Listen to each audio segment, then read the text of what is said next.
great city has a story. In just minutes, we'll trace its journey from humble beginnings to the powerhouse it is today.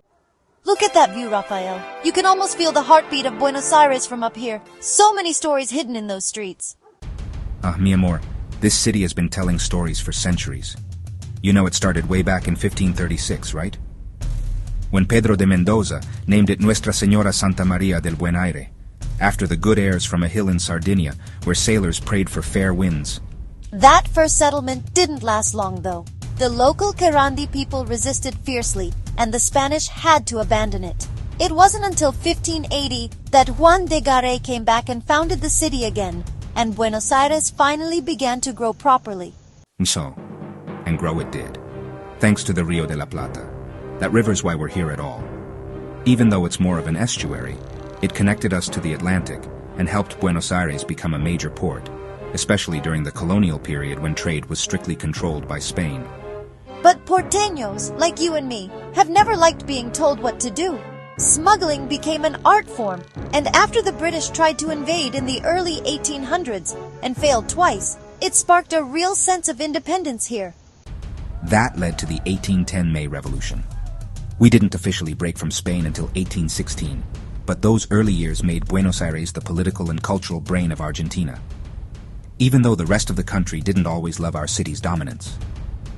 Laughs. That tension still simmers. But by the late 1800s, the city was booming with European immigrants. Italians, Spaniards, Germans, Jews, and even some French and Russians flooded in. They built the mansions in Recoleta, the cafes in Palermo, and the tango halls in La Boca. You know, Buenos Aires was sometimes called the Paris of South America. The architecture, the fashion, the culture, it all blended together. And tango? Well, it was born right here in the working-class neighborhoods, where immigrants mixed African rhythms, Spanish guitar, and Criollo melancholy.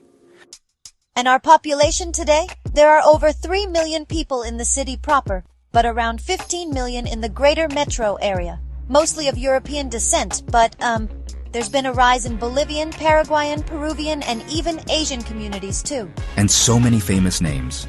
Jorge Luis Borges, of course. Diego Maradona, rest in peace. Pope Francis was born here, and so was Mercedes Sosa, the voice of a generation. And you can't forget Evita, Eva Perón, who still draws pilgrims to her grave in Recoleta. So, the city's had its dark chapters too. The dirty war from 1976 to 1983 left deep scars. 30,000 people disappeared. The mothers of Plaza de Mayo still march every week, reminding us to remember. But this city always reinvents itself. Look at Puerto Madero, once abandoned docks, now gleaming skyscrapers and luxury living. And yet, in San Telmo and Almagro, tango still breathes. La Bombonera still roars. Speaking of which, sports. Boca Juniors versus River Plate. The Superclásico is practically a religion. And Messi may have played abroad most of his career, but he's one of our own. And tennis, basketball, even polo. We punch way above our weight. And the food. Parrillas everywhere. Steak, chorizo, morcilla, chimichurri.